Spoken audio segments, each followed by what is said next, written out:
Alright, so boom. This is gonna transition into just a video of me walking around the park the day after the show, the weekend, talking about the feels and explaining some quite important stuff about the season and how it went and how it could have ended, but how it did end. The best news is I filmed the whole weekend of the show that I won my pro card.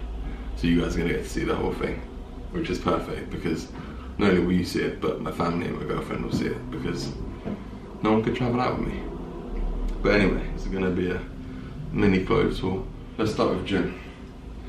Monster Factory, absolutely fantastic. Number 2, I got myself a couple pairs of Vans in Peak Week. Now, I just love Vans. These are like summer shoe 101 with some nice long white socks like these and boom. Oh my god. Been after a pair of these for quite a while and I finally found the colorway I wanted.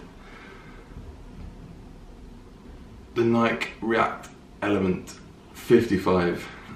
These are just so paying, man. You just can't argue with them. You just cannot argue with them. They were all bought or received before the show, but today your boy's just been over to Selfridges to get himself a little treat. All hail Ronnie Fieg and the Kith brand. So today I've gone and picked up 3 items that broke the bank, to be honest. First up, I'm just wearing hats non-stop. So just a white Kith hat. But there you go, Kith hat, smashed it. And then, oh man.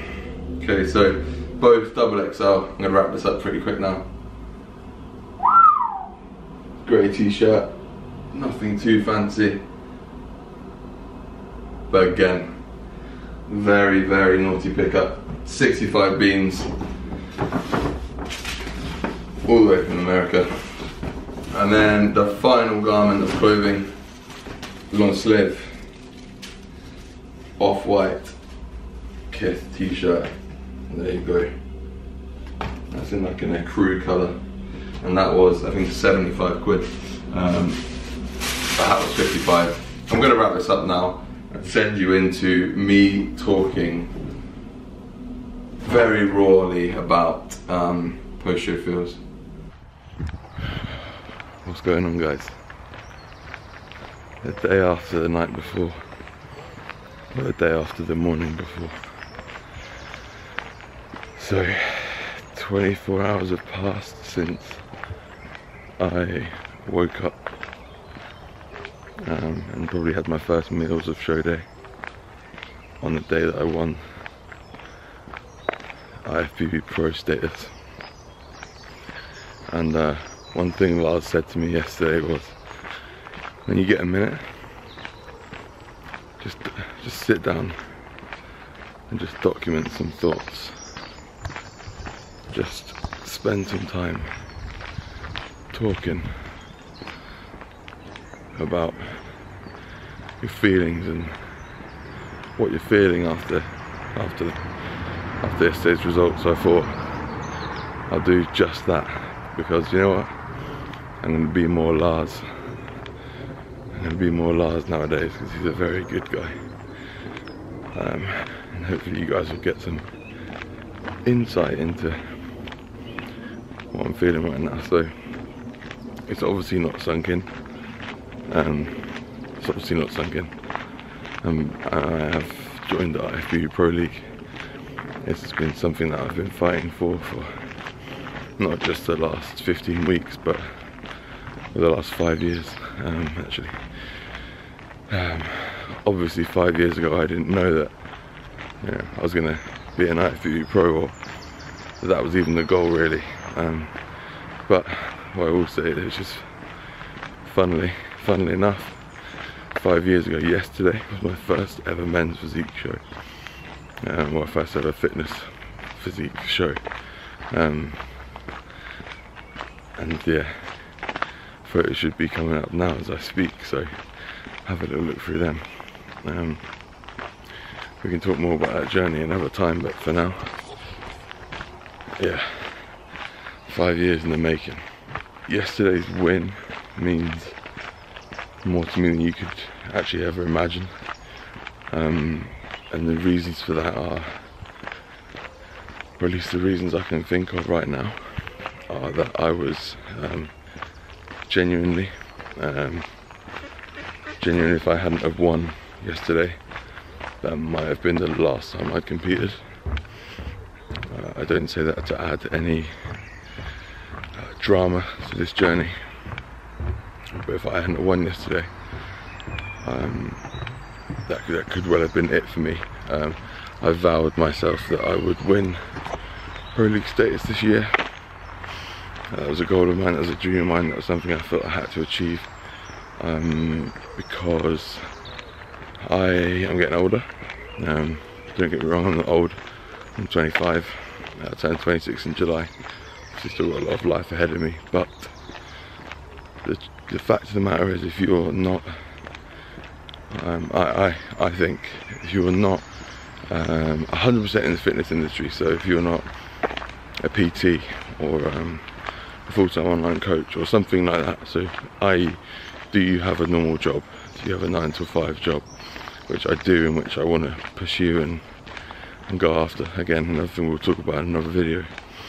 It's very, very hard to live those lives alongside each other. It's very, very difficult. You know, I still have to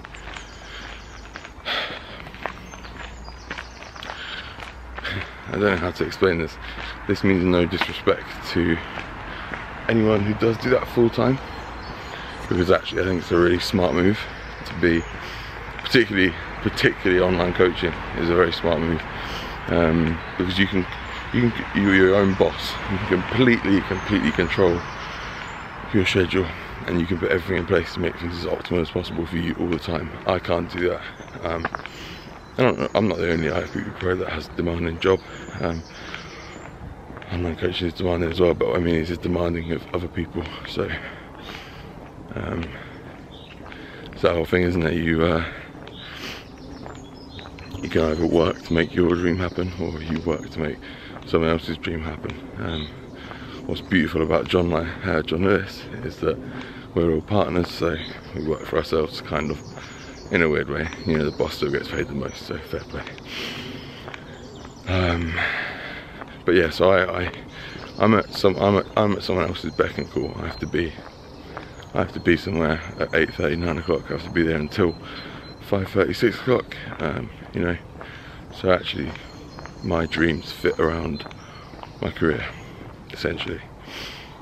So that's number one reason why this might be my last year, because I want to advance my career. I want it to keep going, and I don't know how much longer I could have kept doing that as an amateur. So I basically said to myself, I will not compete after 2019 again as an amateur.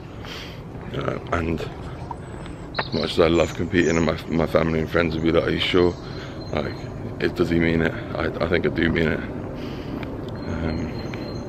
I think I did mean it. I think that was genuine, because this prep has near on killed me. So that's that. So in a nutshell, the reasons I might have stopped, or the reasons I'm fairly confident that would have been my last show, are that I gotta go on with my life, man. I gotta go on with my life. I wanna get a beautiful house. I wanna get married. I wanna have kids, all that stuff.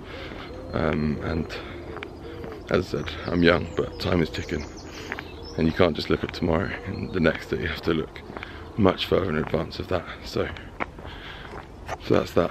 That's kind of reason one why that might have been my last show ever. But it's not, and that's the good news. And then onto this prep. So let's just talk a little bit about this prep. Well, this prep I never pushed myself that hard before in my life. That was the hardest thing I've done. The last few weeks have been the hardest thing I've done, and it did near on kill me at times.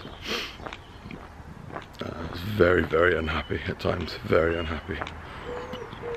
Anyone who would have kind of followed the journey on Instagram, or was kind of where I've documented most of it, which now I'm really relieved and happy about, you would have seen how tired I was looking. And in the last few days, a few people commented to me to say, "You're looking really knackered, mate."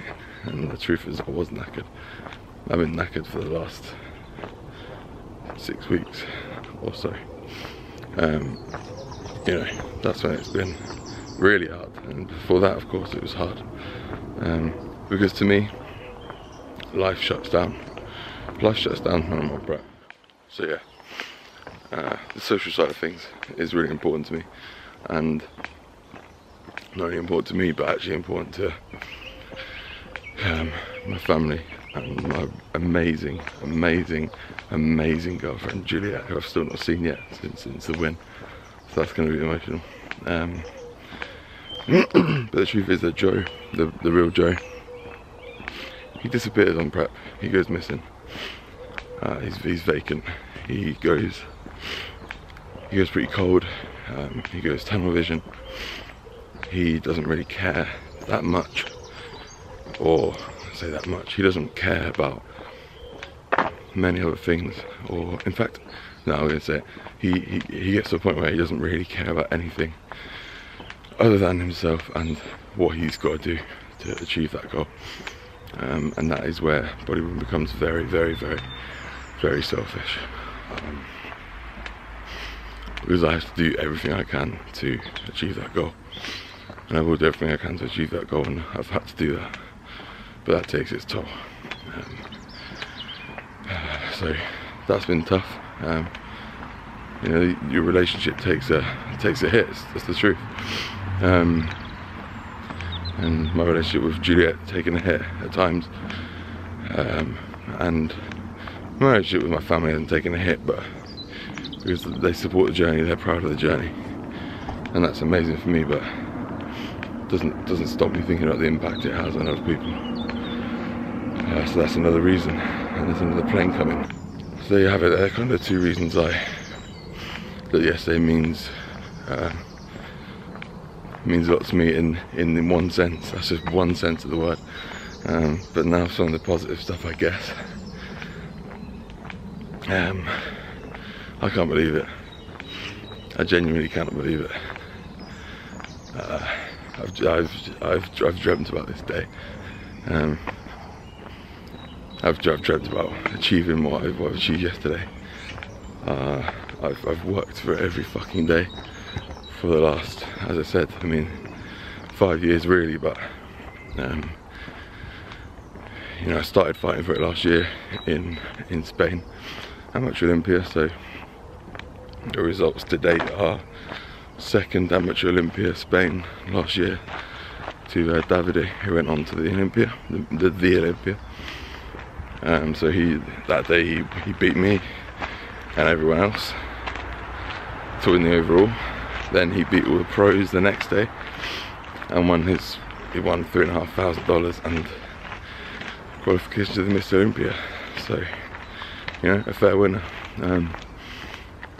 And then I went to Two Bros 2 weeks later in Coventry, and that hurt because I came fifth. Fifth at a UK show, and I thought, surely I'm onto one here. Just got beaten by an Olympian athlete, like, you know, I could win this one. Fifth, so you can imagine. That one hurt, and that one was the end of my season, and what a shit way to end it. And then yeah, I just got back to work. Then a few months kind of getting back to normality, and then took on, obviously, Rob, Team LRF. At team_LRF, my coach on Instagram, and I said, look, 2019 is the year, I'm going to do it. We kind of rushed. We rushed into a show. We rushed into Two Bros in Watford, and I came second to someone that I'd beaten before. Then and a week later we went to Ireland and I lost again, and I lost to the overall guy again, and that one really hurt because I came second in a class of 2, so I came last. And then 3 weeks later, I think this is what almost killed me, but it was probably the turning point. So I had a couple of days off diet after Ireland, got back to it for 3 weeks, and that was to bring a tighter package because that was the feedback I got. So after 2 peak weeks back to back, I probably put a bit of fat on because obviously it's a bit more overeating than you're used to, and then I had to really dig deep, really dig deep to bring a tighter package to Big Man Weekend in Benidorm at the end of April, which I did, and I won my class, my first class win, and then I came second in the overall, and that show did 2 things for me. But one, it really upset me because I felt like I was this close. But 2, it galvanised me, and I knew that I still had a little bit left in me, no matter how much that 3 weeks killed me leading up to that show. And I had a little bit was enough. The energy that it gave me, the good energy that I got from placing so well in that show, meant that I thought I could go again. So that's what I did. So yeah, it spurred me on, basically. It galvanised me to say, you can do this. And one of the most important factors in that galvanisation process was a guy called Mokhtar. He had a word with me. Long story short, gave my head a wobble and said, don't wait, go again. And did. He didn't need to do that, but he believed that I was that close, and he told me that I was that close, and he told me that I'd be stupid not to go again, and that meant everything to me because I wouldn't have competed yesterday if it wasn't for him. So, I mean, there's more words to say on that, but a massive shout out to Mokhtar. So yeah, I went again, and the hard work paid off. So late notice, obviously registered for the Cytec World show in Denmark. Had another 3 weeks of going back to hell, to be honest. So I had a couple of days off the diet. Realised that no one could come with me to this show for the first time.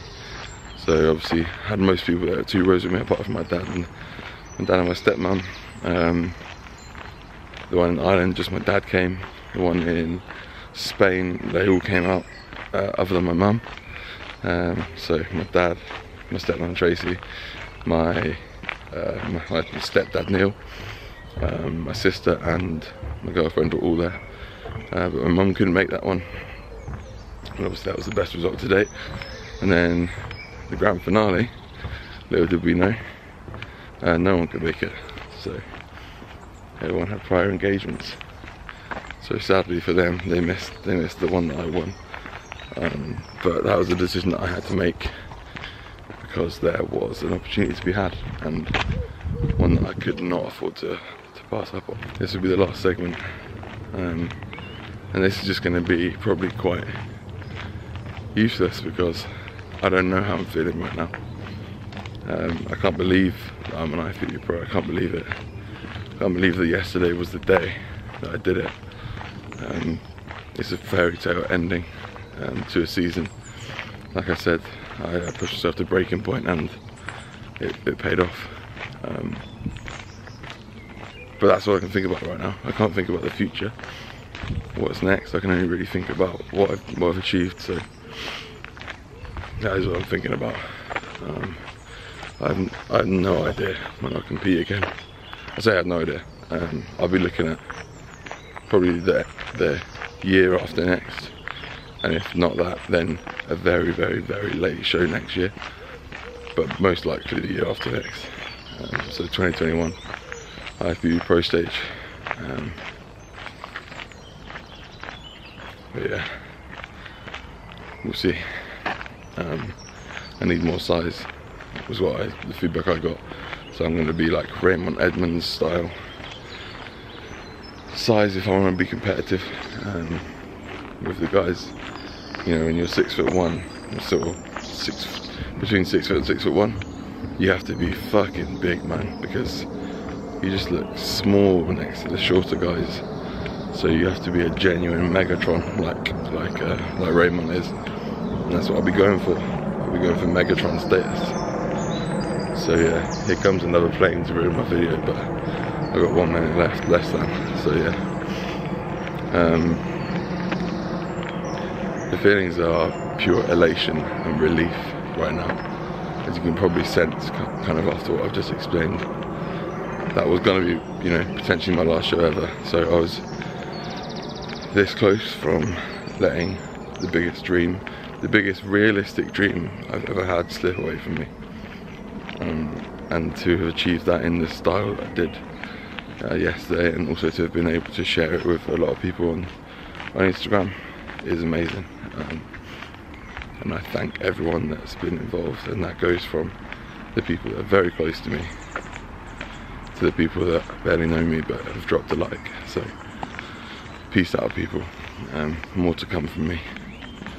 All love, IFBB Pro, Joe Bright, man. Oh, my real name's Joe Bright.